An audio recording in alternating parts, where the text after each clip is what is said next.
मुंह के छाले एक ऐसी प्रॉब्लम है जो बच्चों से लेकर अडल्ट, सीनियर सिटीजन, टीनेज सब लोगों ने कभी ना कभी अपने लाइफ में फेस की है या कर रहे हैं।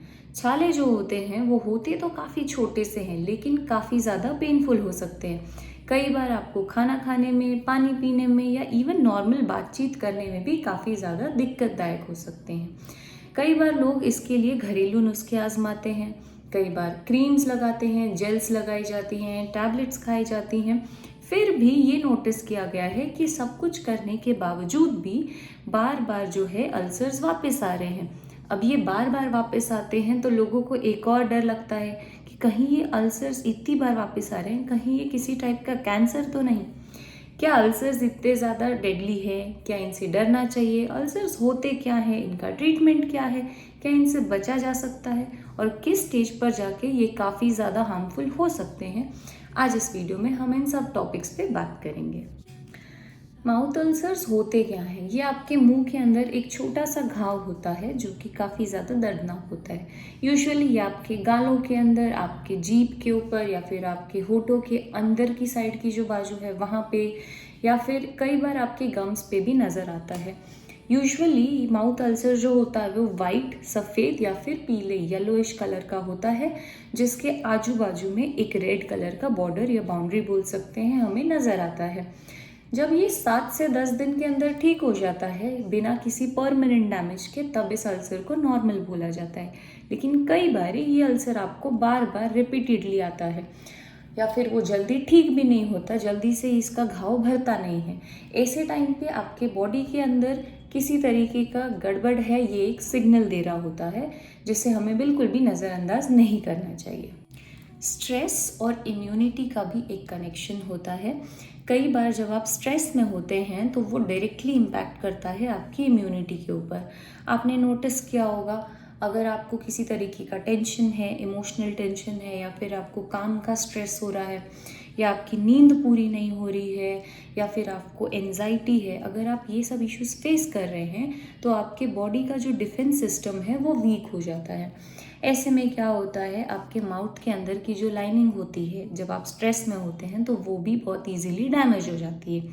इसीलिए कई बार अगर आपको छोटी सी इंजरी भी होती है माउथ के अंदर तो वो ईजिली अल्सर्स में कन्वर्ट हो जाती है। ऑल्सो आपने एक चीज़ नोटिस की होगी कि आपको अगर जॉब का स्ट्रेस है या फिर आपका कोई एग्ज़ाम है स्कूल में, कॉलेज में, तभी भी आपको अल्सर्स काफ़ी ईजिली हो जाते हैं, तो उसका यही कनेक्शन होता है। Vitamin B12 and nutritional deficiency भी काफ़ी ज़्यादा इम्पॉर्टेंट रोल प्ले करते हैं। Vitamin B12, folic acid and iron जो है ये हमारे बॉडी के सेल्स के लिए काफ़ी ज़्यादा इम्पॉर्टेंट है। जब आपको विटामिन B12 की डेफिशिएंसी होती है तो इसके अंदर हमारे क्या होता है, हमारे माउथ के अंदर जो सेल्स होते हैं उनका रिपेयर साइकिल जो होता है वो स्लो डाउन हो जाता है या काफ़ी ज़्यादा वीक हो जाता है। इसीलिए B12 की डेफिशिएंसी के कारण जो माउथ अल्सर्स होते हैं वो हमें काफ़ी ज़्यादा रिपीटेटिव होते हैं, फ्रीक्वेंटली आते जाते हैं, और इनका जो हीलिंग साइकिल है, हीलिंग होने का जो टाइम है वो भी बहुत ज़्यादा लंबा होता है। जल्दी ये हील नहीं होते, जब तक एक हील हो रहा है तब तक दूसरा अल्सर आपको आ जाता है।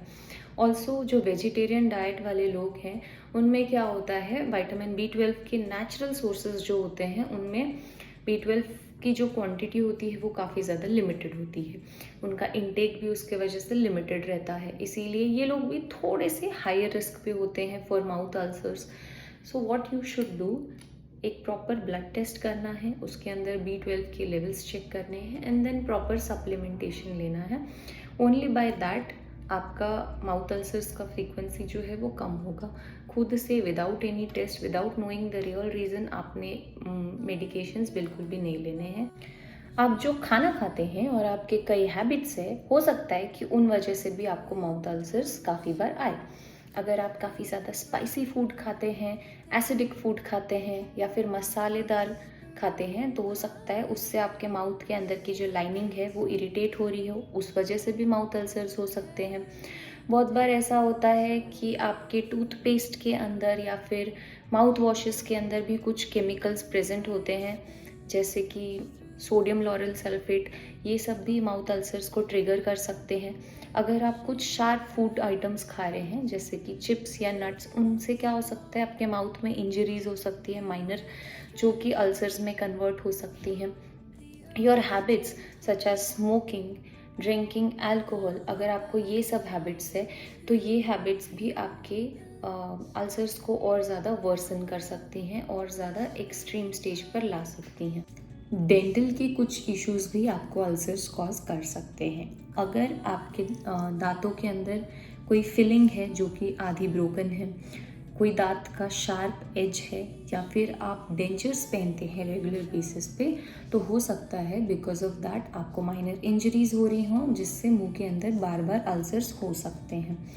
इफ़ आप ब्रेसेस पहनते हैं या मुंह के अंदर ऑर्थोडोंटिक वायर्स है तो ट्रीटमेंट के शुरुआती फेज़ में आपको due to minor irritations ulcer हो सकते हैं।